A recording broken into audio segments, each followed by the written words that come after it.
Evening, ma'am. You doing all right tonight? License and registration?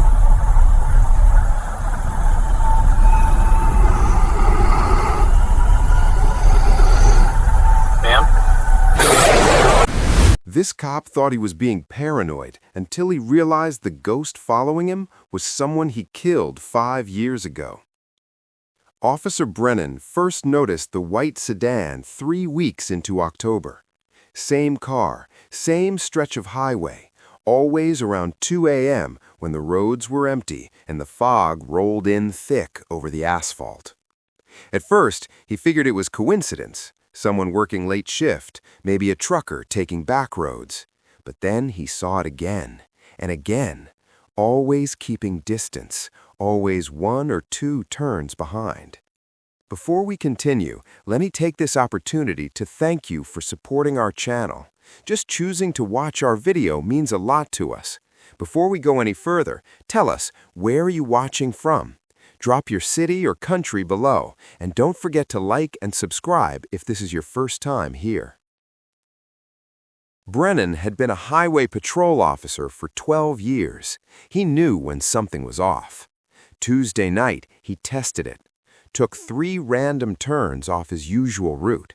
Left on Maple, right on Cordell, then a sharp U-turn back toward the interstate. The white sedan followed every move. Never closer than 100 yards, never far enough to lose sight. His partner, Officer Vasquez, didn't believe him. "You're seeing things, man. It's October. Everyone's jumpy." But Brennan knew better. He started logging the sightings. October 8th, 2:14 a.m., Route 47 southbound. October 11th, 1:58 a.m., Junction Road near the old mill. October 15th, 2:22 a.m., right outside his own neighborhood. That last one made his blood run cold. He tried running the plates one night when the sedan stopped at a red light behind him. But when he checked his dashcam footage later, the license plate area was just a white blur. Not covered, not missing, just blank, like the camera couldn't focus on it, like it wasn't really there. Brennan started taking different routes home, started his shifts at different times. Didn't matter, the white sedan found him. Always between midnight and 3 a.m., always when he was alone. He'd radio it in, but by the time backup arrived, the car would be gone, vanished. No tire marks, no heat signature on the thermal scanner, nothing. His wife noticed he wasn't sleeping. "You look like hell, Thomas," she said over breakfast one morning. He couldn't tell her the truth. Couldn't say that every time he closed his eyes, he saw that white sedan in his rearview mirror. Couldn't explain the feeling he got when he looked at the driver's seat, that someone was there, watching him, even though the windows were too tinted to see through. The dispatcher's voice crackled through his radio on October 23rd. "Unit 12, we've got a disabled vehicle on Route 47, mile marker 34. Brennan's hands tightened on the wheel. Mile marker 34. That was where it happened, 5 years ago. The incident he'd buried deep, the one that still woke him up some nights, sweating through his sheets. He keyed the radio. "Copy that, en route." As he drove toward mile marker 34, his headlights caught something in the distance. A white sedan, parked on the shoulder, hazards flashing, waiting. His heart hammered against his ribs. This wasn't coincidence anymore. This was something else entirely. Brennan pulled up behind the vehicle, his spotlight illuminating the back window. Empty. He sat there for a full minute, hand on his service weapon, trying to decide what to do. Protocol said approach the vehicle. Instinct said drive away and never look back. He grabbed his flashlight and stepped out into the cold October air.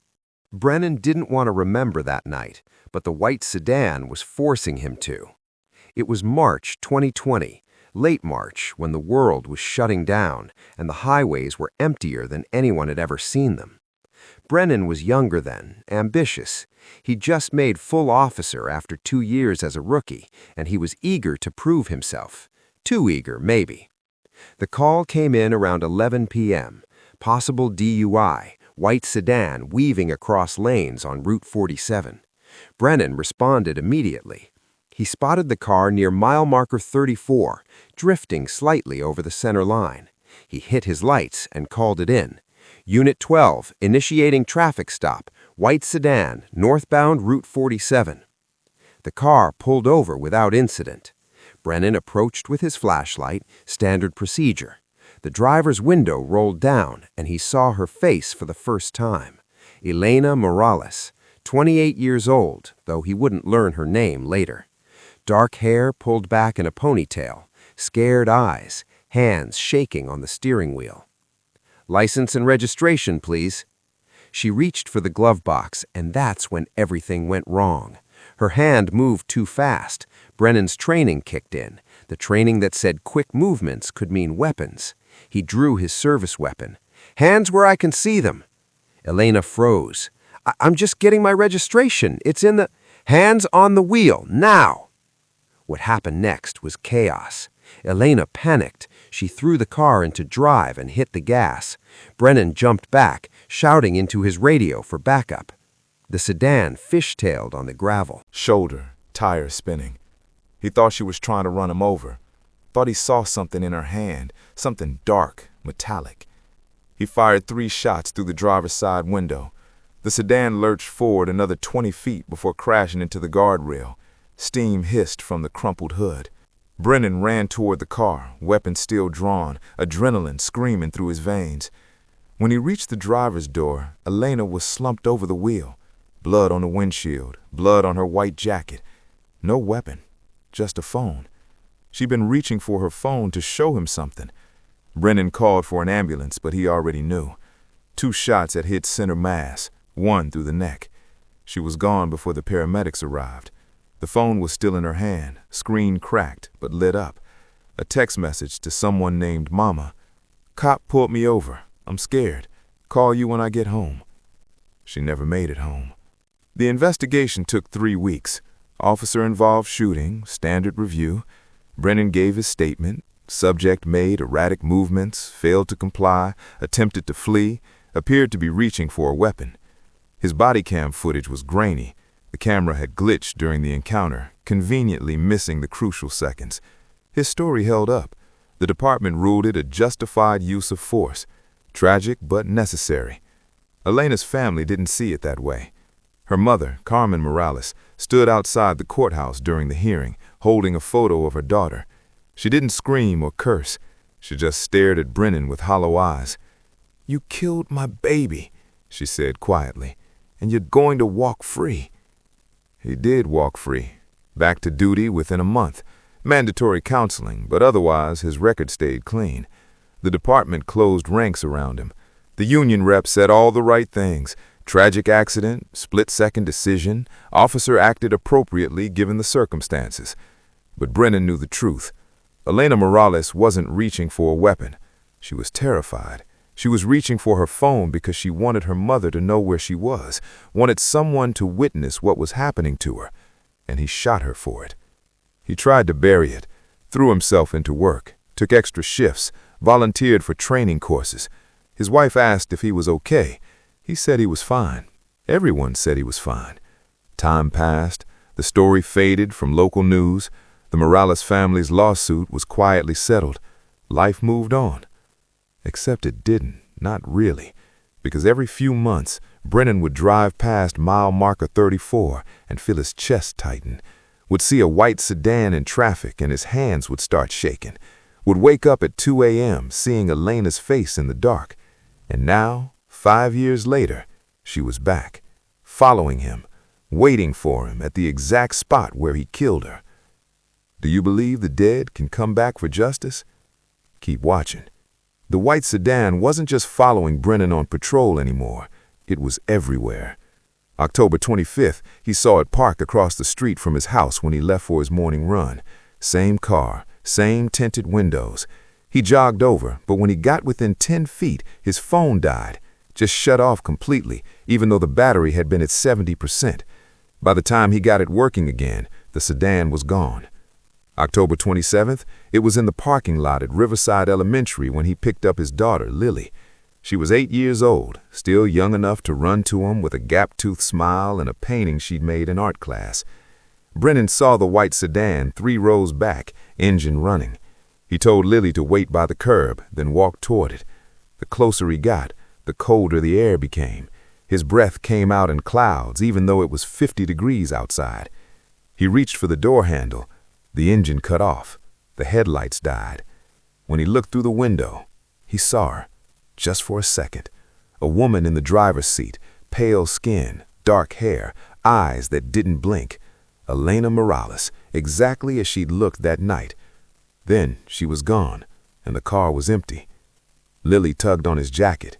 "Daddy, who are you talking to?" He hadn't realized he'd been speaking out loud. Vasquez thought he was having a breakdown. They had been partners, had been for 6 years, and Vasquez had seen officers crack before. "Maybe you need to talk to someone, Tom. Get back on those counseling sessions." But Brennan couldn't explain what was happening. How could he tell anyone that a dead woman was following him, that he saw her in reflections, in shadows, in the rear-view mirror when he was alone on dark roads? They'd pull him off duty, maybe worse. He tried to investigate on his own, pulled up the old case files from 2020. Elena Morales, born July 15, 1991, social worker, no criminal record. She'd been driving home from a late shift at the crisis center when he pulled her over. The toxicology report came back clean. No alcohol, no drugs.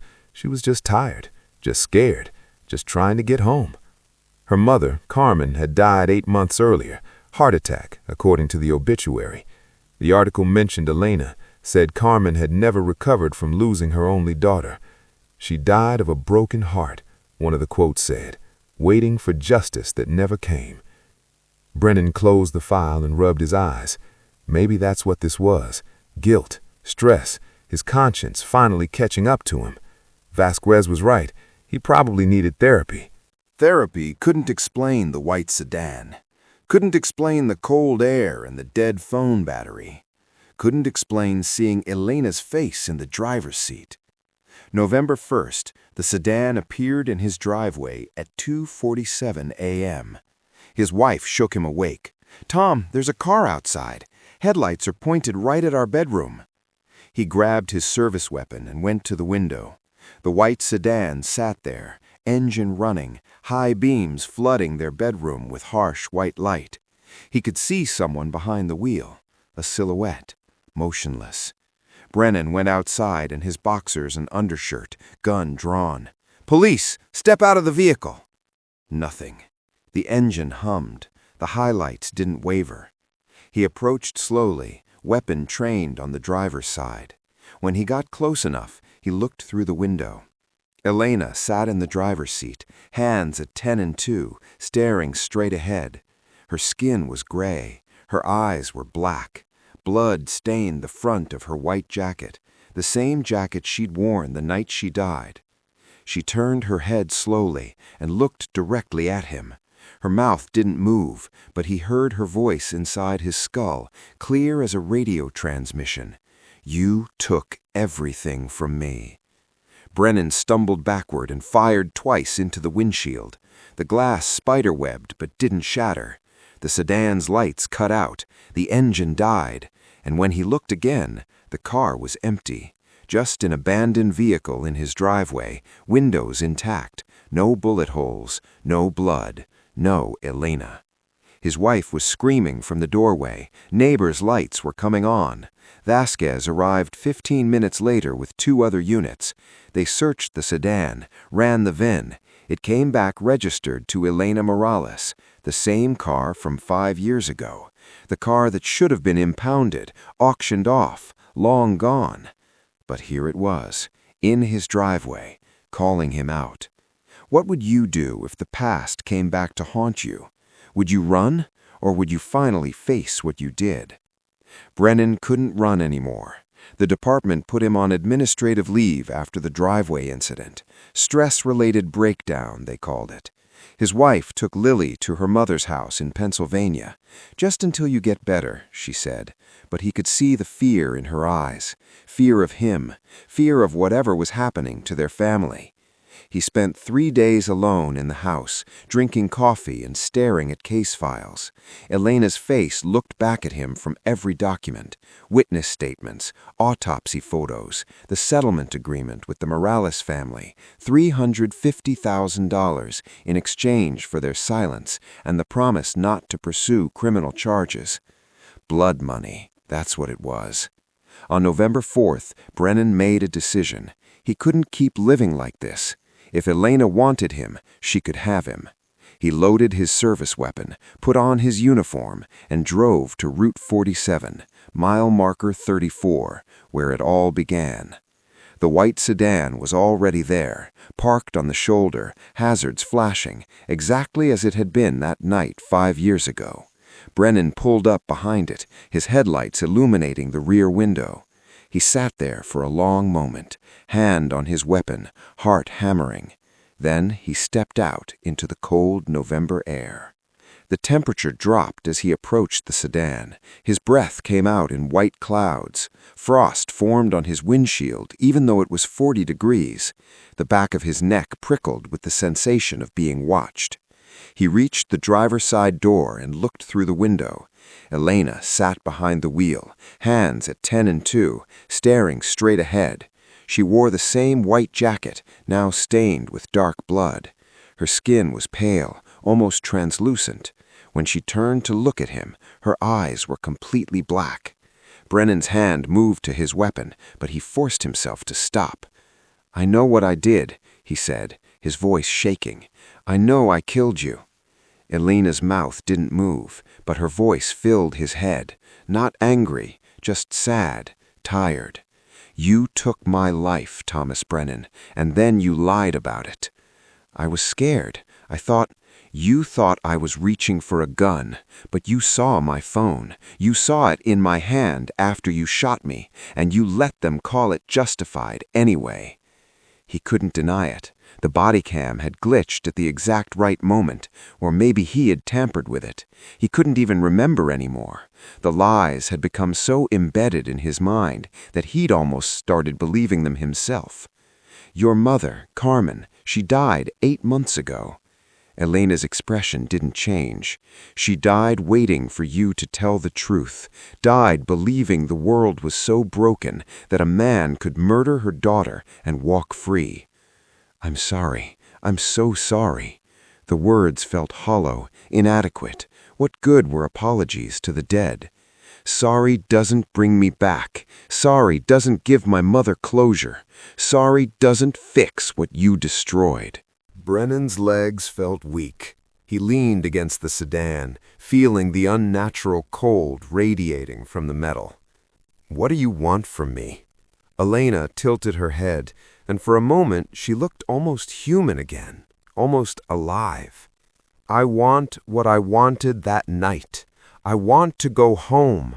I want to finish my shift and text my mother and fall asleep in my own bed. But I can't have that, so I'll settle for the truth." "The truth?" "Tell them what really happened. Tell them you murdered an unarmed woman because you were scared and trigger-happy and too proud to admit you made a mistake." Her black eyes bored into him. "Tell them, or I'll follow you forever. I'll be in every reflection, every shadow, every moment of peace you think you found. You'll never sleep again, never feel safe, never escape me." Brennan's hand trembled on his weapon. He could end this right now. One bullet through his own head, and the guilt would stop. The haunting would stop. Everything would stop. But then Elena said something that changed everything. "Your daughter, Lily, she's 8 years old now, isn't she?" Elena's voice was soft, almost gentle. "I was going to have a daughter. Did you know that? I found out 2 days before you killed me. I was going to name her Sophia." Brennan's blood turned to ice. "Don't you dare." "I'm not threatening her. I'm telling you what you took from me. A future, a family, a little girl who will never exist because you were too scared to do your job right." Elena leaned closer to the window. "You get to watch your daughter grow up. I don't. My mother died alone because I wasn't there to hold her hand. Do you understand what you did?" He did. God help him. He finally did. Would you confess if a ghost demanded it, or would you keep running from the truth? Brennan drove straight to the Internal Affairs office at dawn, didn't call ahead, didn't tell Vasquez or his wife or anyone else. He just walked through the doors at 6:15 a.m. with a USB drive containing his personal statement and requested to speak with Captain Reeves immediately. Reeves was a 28-year veteran, sharp-eyed and no-nonsense. She'd been on the review board that cleared Brennan 5 years ago. She looked up from her desk, surprise flickering across her face. "Officer Brennan, you're supposed to be on leave." "I need to make a statement about the Elena Morales shooting." Her expression hardened. She set down her coffee cup slowly, carefully. "That case is closed. It was ruled justified." "It wasn't justified. I lied, and I need to confess." The room went silent. You could hear the fluorescent lights humming overhead. Reeves studied him for a long moment, searching his face for something, instability maybe, or a hidden agenda. Then she nodded toward her office. "Come with me." Brennan spent 4 hours telling the truth, all of it.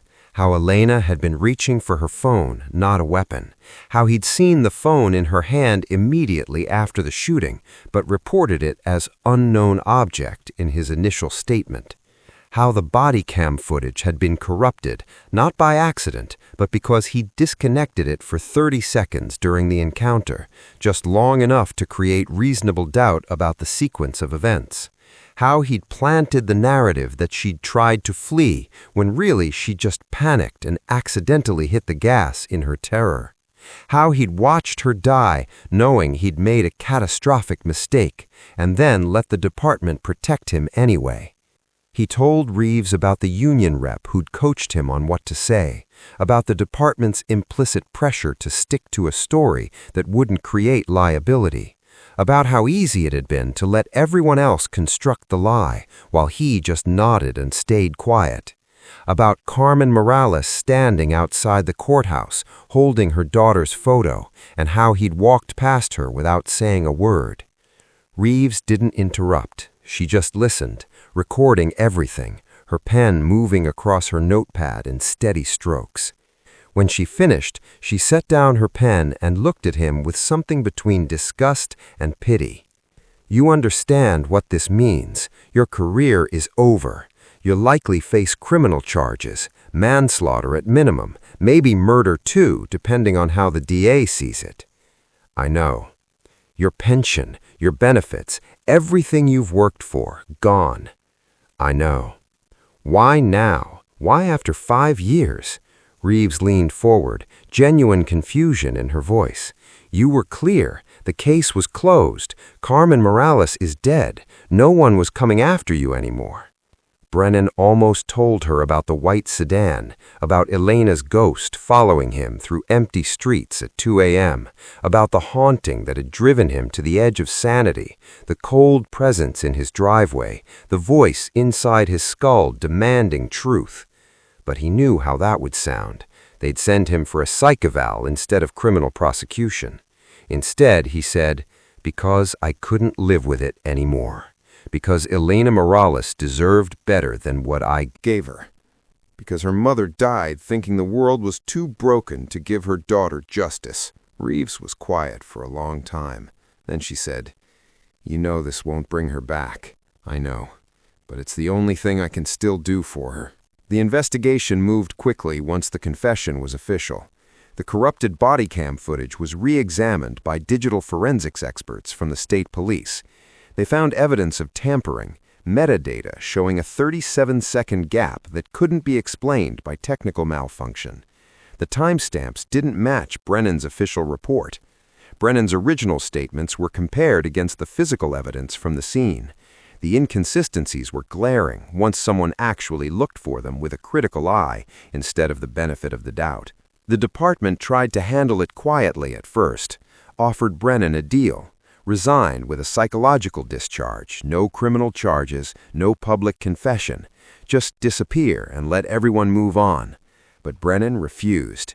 He'd spent 5 years hiding. He was done hiding. The local news picked up the story within 48 hours. Officer confesses to cover-up in 2020 shooting death. Then the regional outlets, then national. CNN ran a segment, Questions of Police Accountability After Officer's Shocking Confession. Elena's face was on every screen, her graduation photo, smiling and hopeful, the whole world ahead of her. Carmen Morales' family, Elena's aunts and cousins who'd fought for years while Carmen was alive, released a statement through their attorney. They didn't celebrate. They didn't call for Brennan's head.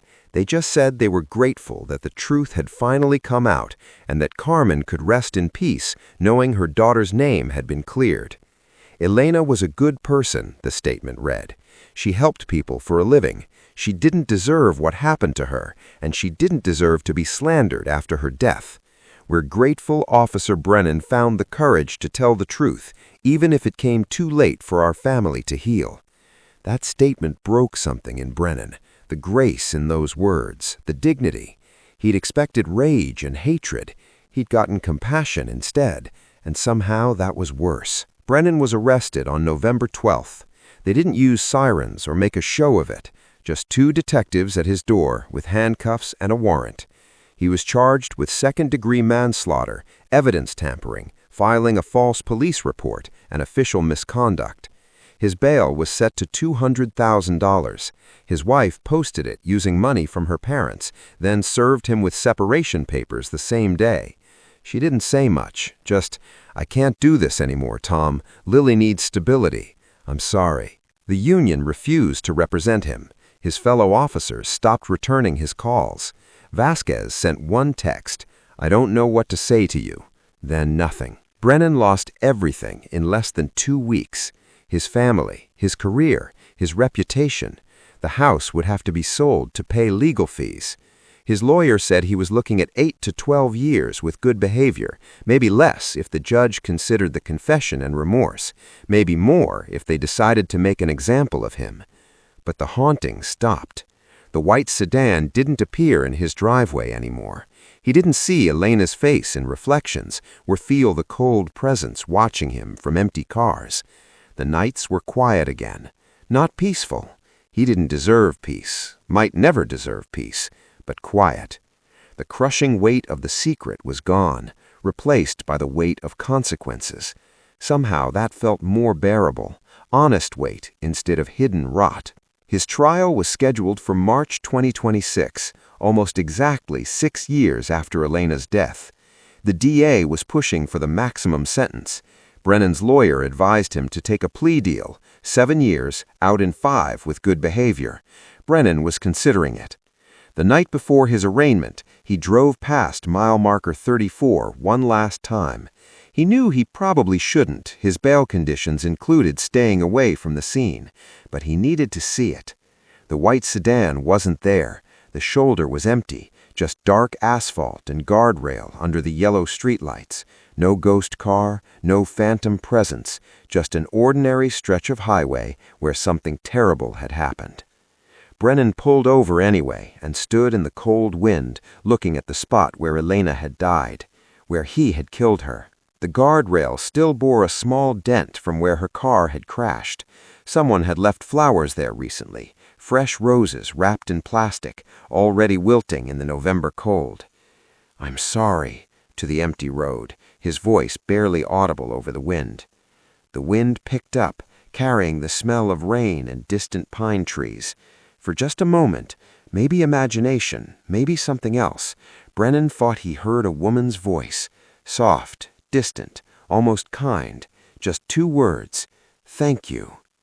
Then it was gone, and there was only the wind and the highway and the cold November night. Brennan got back in his car and drove home.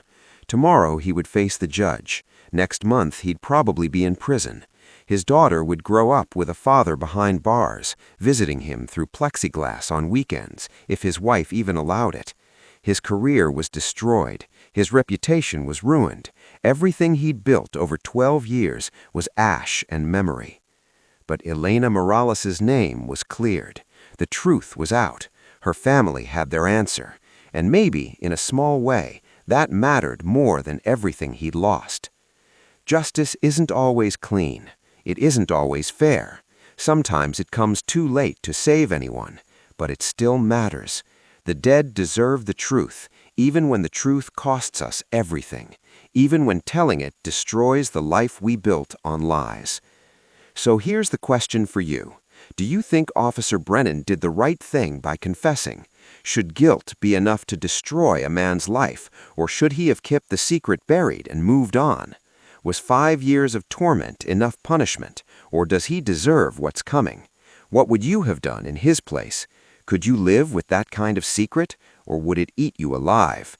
Drop your thoughts in the comments below, and if this story made you think, made you question what you'd do when faced with an impossible choice, hit that like button and subscribe for more true stories that'll keep you up at night.